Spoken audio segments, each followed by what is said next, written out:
The former CEO of clothing retailer Abercrombie Fitch has been arrested on federal sex trafficking and interstate prostitution charges. Mike Jeffries, his partner, and a third associate are accused of recruiting young men under the guise of modeling opportunities and coercing them to perform sex acts. The indictment claims the sex trafficking happened from 2008 through 2015. Our partners at BBC News reported on some of the allegations last year, and one alleged victim who filed a class action lawsuit spoke about their experience. He's part of what he told the BBC. I was made to believe, look, this is where everybody gets their start. This is where you want to get your start. It was like he was selling fame. And the price was compliance. Rhianna Cruxford has been following this story from London. She's an investigations correspondent for BBC News. Rhianna, thanks for being here. First, tell us more about the BBC's role in all of this. What did your investigation uncover? So this all began with a documentary and podcast series that we released in October last year called The Abercrombie Guys. Several men came forward to say that Mike Jeffries had sexually abused them at events he hosted around the world in major cities like London, New York, Venice, and Marrakesh. We also found that Jeffries and his British partner, Matthew Smith, were at the centre of a highly organised operation involving a middleman named James Jacobson, who today was also arrested. And now these were really, really elaborate events.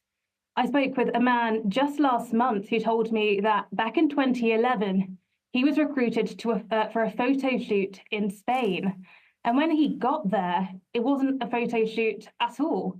Instead, Mike Jeffries had transformed an entire presidential suite of a hotel room into a literal Abercrombie store. He said it was like a movie set, and he was encouraged to engage in role play and was subsequently abused by Mike Jeffries. He felt like he was a victim in his very own sexual fantasy. We also heard about other extraordinary events, including in Marrakesh, which I was told up to 60 men were flown in to entertain Jeffries and his friends. And now most of those men who spoke to me have been contacting me today, telling me that they are overwhelmed by news of the arrest. They are overwhelmed that they are finally being heard and that these men may now be facing justice. I mean, the details of which we have only scratched the surface are so disturbing. How was this able to go on for so long, and why was he not arrested until Tuesday? So the men I spoke with told me that for years they felt silenced by non-disclosure agreements that they had signed, legal documents telling them that they could be sued for thousands and thousands and thousands of dollars if they spoke out, money that they all said they didn't have.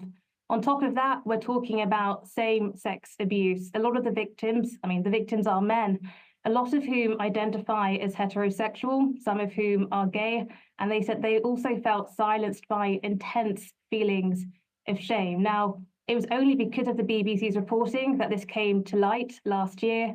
I understand the FBI opened an investigation following our podcast series and documentary. I can't speak to the timing of the arrest. What we do know is that this morning they were arrested and charged with running an international sex trafficking business.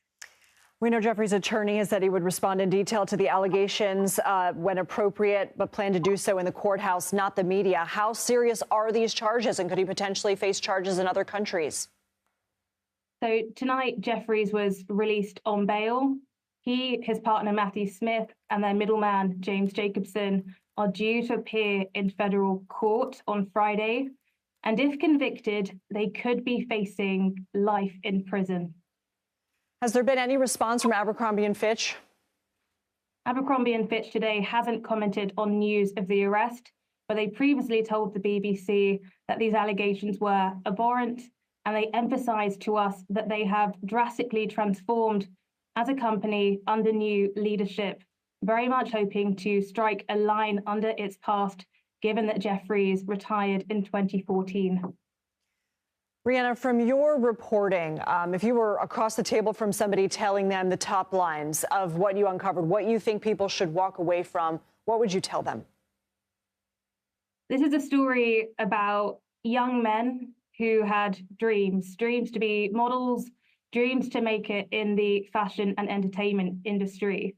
Too often I have heard that those dreams get crushed by predatory agents, moguls, and today we're seeing the ramifications of some of these allegations of people being heard. But really, this is a story about men speaking out, men feeling heard. So rarely do we hear allegations from men. So rarely do we hear men be vulnerable in this way.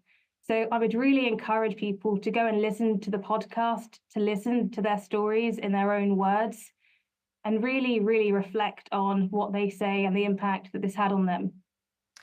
Rhianna Cruxford, thank you.